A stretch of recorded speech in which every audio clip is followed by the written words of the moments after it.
I'd like to welcome you to the University of Arizona and this series of tapes that we're about to present to you. We're really excited about this. I'm excited to have you see what we're doing, get a chance to learn hopefully from these tapes and use all this material in your own programs. One of the greatest things about our program is our coaching staff. And I'm blessed to have great coaches that have been in this program for a long time, and they're really passionate about what we do. So I'd like to introduce the coaches to you. First, I'd like to introduce Coach Rick DeMont. Rick has been with me for 17 years. He brings a tremendous amount of expertise and a real different view of swimming to the pool deck every single day. He was primarily responsible for our sprinters, and you're going to learn a tremendous amount from Rick and all the different techniques and different drills and things that we do in our program that Rick has brought into it. Next, I want to introduce my son, Augie. Augie brings a tremendous amount of energy to the program. He's got some great ideas on what swimming is all about and the way in which we do it here. I think we're all glad that we get this input of energy that he brings every day that helps us to create new ideas and think about new things all the time. And finally, I want to introduce Greg Rodenbaugh. Greg, believe it or not, I coached Greg many years ago, and Greg is a tremendous coach for many years in the college level and has been here now for 8 years. We have a great staff that think about swimming all the time. We talk about swimming all the time, and we want to share all these ideas with you, and we can't wait to get started.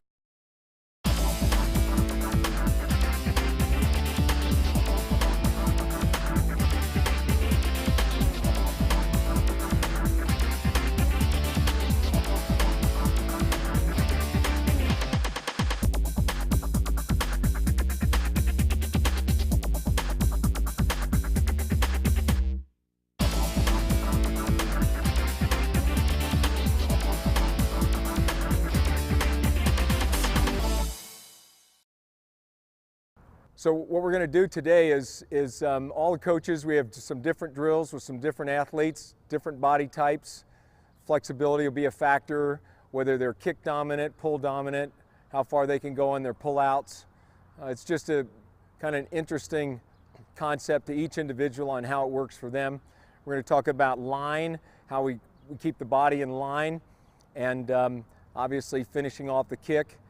One thing on breaststroke is the distance between the knees and how wide you spread them for your kick. We'll talk a little bit about that, especially with the first person here is Amanda, and she has a very wide kick, and she is very flexible and is able to put her feet out and flex them very wide for her body size, as opposed to some of the other breaststrokers that don't have that same flexibility. So a lot of different things about the stroke of breaststroke. It's a great stroke. It's a rhythm stroke, what I call rhythm stroke. And the longer you can keep your rhythm with the stroke on breaststroke, the better you'll go, the further, the faster that you'll go. So what we're going to work on today, and Amanda's going to demonstrate for you here, is we're going to start off with a drill. It's kind of a dive drill that Amanda does, and you'll see that there's a dolphin kick, which helps her pick a line and dive into the water, where she'll actually go under the water, and then she'll finish that with a breaststroke kick. We'll watch her go down the pool and see if you can just kind of pick up on the different lines of her hips and the different lines of her shoulders.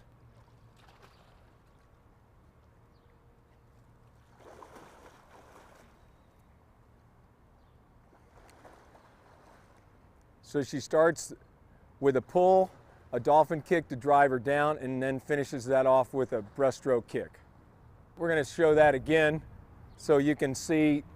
You can just watch it and pick up on the line that she creates and how important it is to have a good tight streamline when she does this out front and gets her head down between her arms.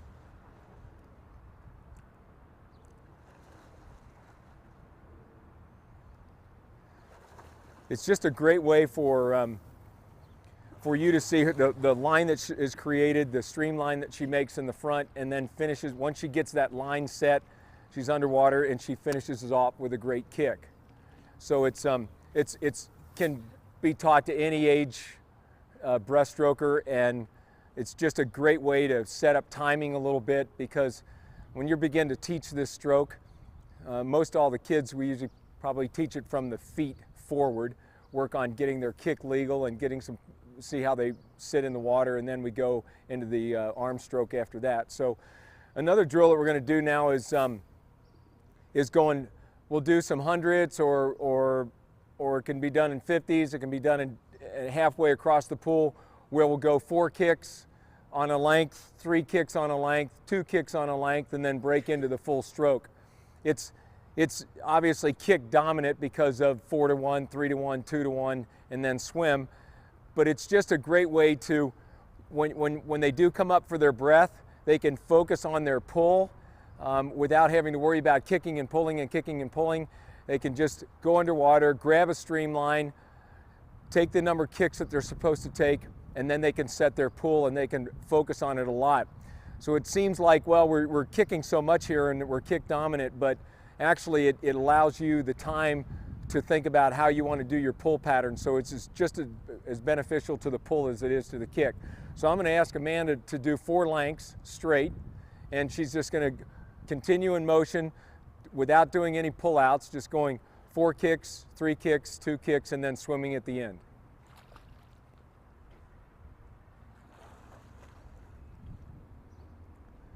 The key to doing this well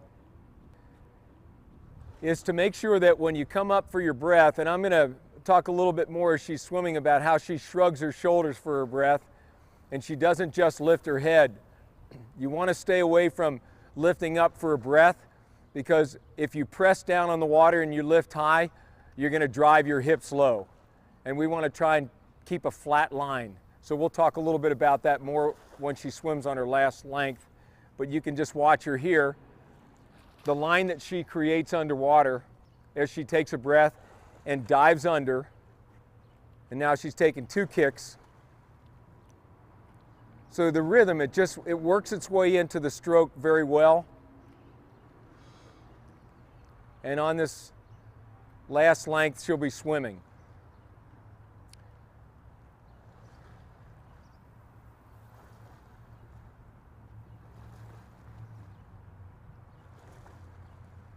It's a nice line.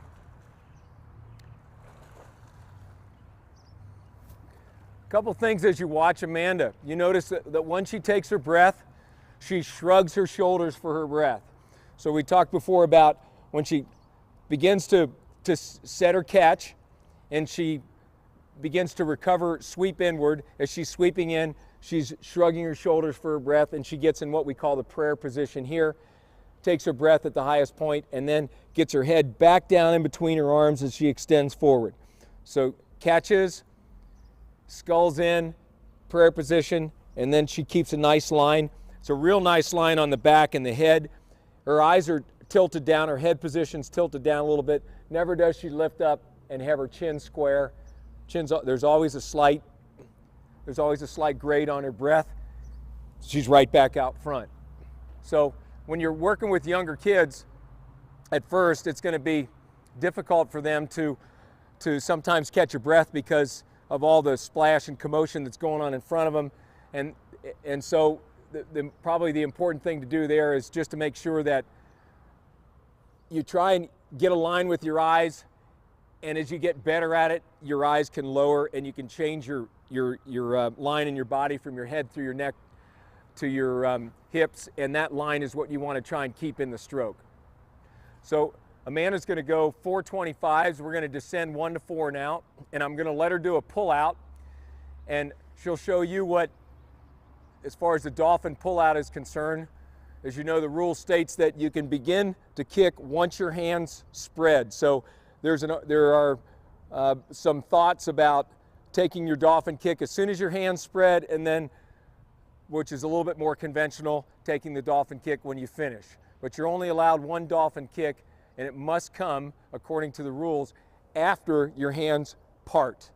So in Amanda's case, she'll probably take her dolphin kick at the end of her stroke, of her pull out, and you can watch that underwater. And we'll descend 1 to 4 here, so you can see a little bit of, as she picks up speed, how she finishes her kick a little bit stronger. And just watch her line that's created, because that's one of the greatest assets that she has. It's a great line, and she's able to put a great rhythm to that line.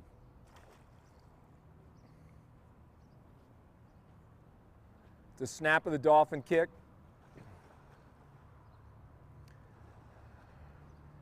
Just look at the shoulder work as she takes her breath. She's got a great wide kick. Finishes it very well. That's just a gift she has. She's able to hold so much water with her ankles and her feet, and then when she finishes those together, she has such an explosive movement forward.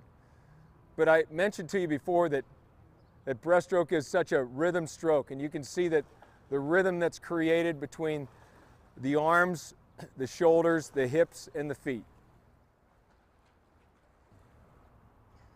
Okay, watch her pull out again.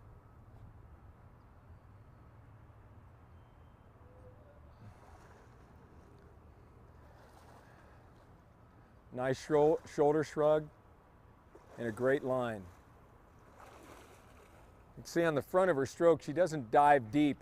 We believe that staying on top of the water is the best thing to do for less resistance. And so she has a nice line on top of the water. There's not a lot of downward dive in the front. She gets to that prayer position that we talked about before, and she's right out on her recovery.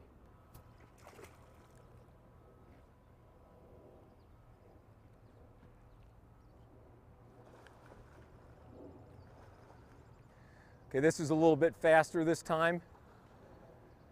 Picked up her tempo a little bit, but still just finishes her kick very well. You know, breaststroke kicking is something that not everybody is very good at, and even some of the great breaststrokers aren't good at it. It's something that you just need to work on. You need to work on some dryland flexibility, to assist it, and you have to be very cautious about knees.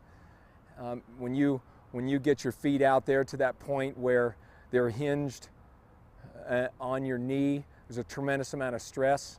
So just be very careful with the young kids, and when you're teaching it, be very careful that you don't overdo it. Don't do too much at first. Gradually build it up. You don't want any injuries. As we talk about all the strokes that we've been filming and all the coaches have mentioned to you, when you see a stroke like this and you see what a gift it is and how well she moves through the water, this is the kind of stuff that you want to try and get your kids to emulate whenever possible. You want to copy this whenever possible. Even though breaststroke's a unique stroke and it has a lot of different characteristics about body types and lines and things, this is where you want to start. You want to look at the very best. You want to see what they're doing, and you want to try and do as much as you can with your kids to teach them to see this and be able to apply it to their own. So I don't want you to be, you don't have to be discouraged and say, wow, this is a world-class athlete and she's the best in the world, and how can we get our kids to do that? Never look at it from that approach. Just see what they're doing, pick up the good parts, and carry that into the kids that you're working with.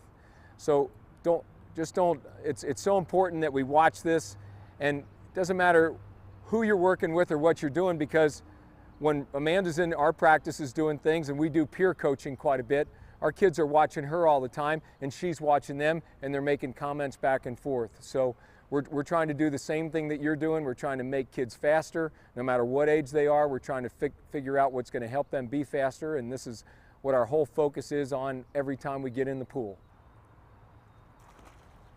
Okay, you're going to get a back view of Amanda going down.